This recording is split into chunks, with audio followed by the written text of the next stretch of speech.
DPO साहब से मिलने आए और डीपीओ साहब आ भी गए हैं।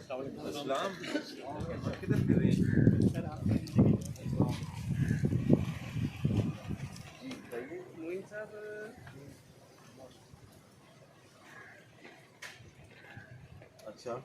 सर एयरपोर्ट से ताल्लुक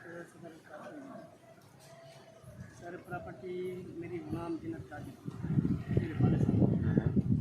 उसकी प्रॉपर्टी मेरे मामू के बच्चे मामू का मतलब मेवा तो गलत तरीके से उन्होंने कब्जा किया हुआ 1 करोड़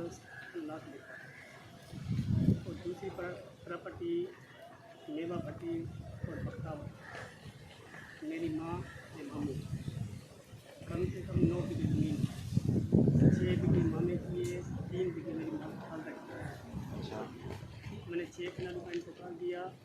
तो उन लोगों ने मुझे 1 बीघे का इंतकाल दिया मगर 2 बीघे में से इंतकाल जाती है एक तो उसमें वाले वो भी